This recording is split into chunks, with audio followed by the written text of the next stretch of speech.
ಗೌರವಾನ್ವಿತ ಮುಖ್ಯ ಶಿಕ್ಷಕರೇ ಮತ್ತು ನನ್ನ ಪ್ರಿಯ ಸ್ನೇಹಿತರೆ, ಎಲ್ಲರಿಗೂ ನನ್ನ ನಮಸ್ಕಾರಗಳು. ಇಂದು ನಾನು ತಂದೆಯರ ದಿನಾಚರಣೆ ಕುರಿತು ಕೆಲವು ಮಾತುಗಳನ್ನು ಹೇಳಲು ಬಯಸುತ್ತೇನೆ. ತಂದೆ ನಮ್ಮ ಜೀವನದ ಮೊದಲ ಹೀರೋ. ಅವರು ನಮ್ಮ ಕುಟುಂಬಕ್ಕಾಗಿ ಹಗಲಿರುಳು ಶ್ರಮಿಸುತ್ತಾರೆ. ನಮ್ಮ ಶಿಕ್ಷಣ, ಆರೋಗ್ಯ ಮತ್ತು ಸುಖಕ್ಕಾಗಿ ಅನೇಕ ತ್ಯಾಗಗಳನ್ನು ಮಾಡುತ್ತಾರೆ. ತಂದೆ ನಮ್ಮನ್ನು ಪ್ರೀತಿಯಿಂದ ಬೆಳೆಸುವುದಷ್ಟೇ ಅಲ್ಲ, ಜೀವನದಲ್ಲಿ ಒಳ್ಳೆಯ ಮೌಲ್ಯಗಳನ್ನು ಕಲಿಸುತ್ತಾರೆ.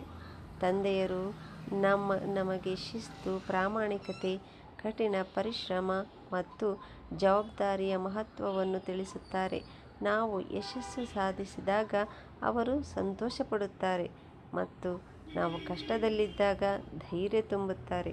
ಪ್ರತಿ ವರ್ಷ ಜೂನ್ ತಿಂಗಳ 3ನೇ ಭಾನುವಾರವನ್ನು ತಂದೆಯರ ದಿನಾಚರಣೆಯಾಗಿ ಆಚರಿಸಲಾಗುತ್ತದೆ. ಈ ದಿನ ನಾವು ನಮ್ಮ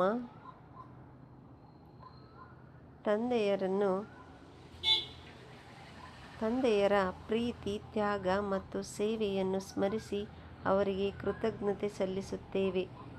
ನಮ್ಮ ತಂದೆಯರನ್ನು ಗೌರವಿಸುವುದು ಮತ್ತು ಅವರ ಕನಸುಗಳನ್ನು ನನಸಾಗಿಸಲು ಪ್ರಯತ್ನಿಸುವುದು ನಮ್ಮ ಕರ್ತವ್ಯವಾಗಿದೆ.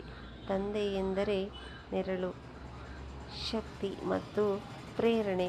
ಎಲ್ಲ ತಂದೆಯರಿಗೂ ತಂದೆಯರ ದಿನಾಚರಣೆಯ ಹಾರ್ದಿಕ ಶುಭಾಶಯಗಳು. ಧನ್ಯವಾದಗಳು.